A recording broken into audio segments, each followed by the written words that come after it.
Salam əziz izləyicilər, sonuncu təmizliklə bağlı paylaşım etdikdən sonra ən çox gələn suallar, ümumiyyətlə direkt bölməmizdə də ən çox gələn suallardan biri. Aparatı başa düşdük, aparatı yuyuruq və sulan geçməkən müəyyən ləvazimatlar var. Onları yumaqdır və şlanları necə yuyaq? Ümumiyyətlə bunu xatırlatmaq istəyirəm ki, bir şlanqın ömrü, yəni rezin şlanqdan söhbət gedir. Əgər mütəmadi işlənirsə, bu hardasa 90 gün, 120 gün ərzindədir, yəni 3 ay, 4 aya bunlar hamısı yenilənməlidir və bizim məkanda da bunlar ardıcıllıqla yenilənməyə doğru gedir və biz şlanqları ümumiyyətlə heç 3 aya da qoymuruq, 2 aydan bir çalışırıq ki, aparatlarda dəyişək.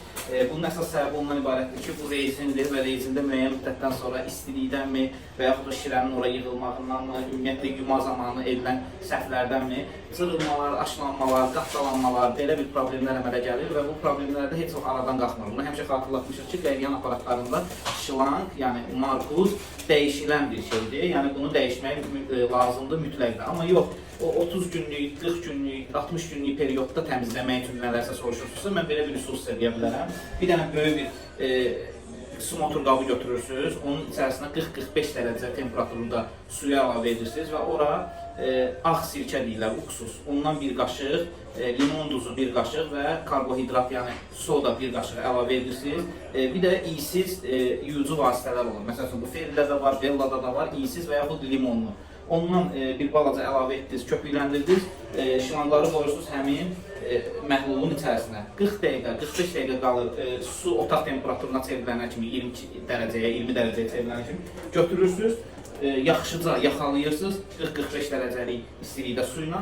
Bu sizin ümumiyyətlə hər qəyyanı verdikdən sonra günün sonunda edəcəyiniz təmizliklərdən biridir. Yəni burada dad qalma, tam qalma şeyləri 90% bakteriyalarda ölür.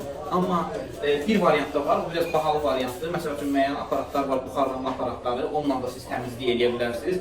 Bu da bazarda 150 manatdan 450 manata kimi buxarlanma aparatları var. Amma bir şeyə diqqətlə yanaşmalısınız ki, buxarlanma aparatı 180 dərəcəlik istilik verir şlanqa və bu da rezin şlanq olduğu üçün müəyyən müddətdən sonra 3 ay, 2 ay, 5 ay keçəndən sonra əgər siz onu daim elə buxarlayacaqsınızsa, burada yenidən aşılanmalar, ümumiyyətlə partlamalar, zırılmalar, qatdalanmalar və şlanqın keyfiyyətinin itməsi kimi problemlər yaşayacaqsınız. Ümumiyyətlə 180 dərəcə istilik bir şlanq üçün daha çoxdur, tembolli bir rezin şlanq üçün. Ona görə daimi dəyişək, profesional obyektlərdə, ümumiyyətlə qəyyən verən obyektlərdə çalışırıq ki, biz şlanqları, çaşqaları, ümumiyyətlə qəyyən avadanlığında nələr dəyişilməlidirsə, onları yeniləyək və dəyişək. Təşəkkür edirəm, məncə faydalı məlumat oldu sizlər üçün. Bu da bizim pastamokadır, iş gedir, şlanqlar da bu vasitələrdən təmizlənəcək.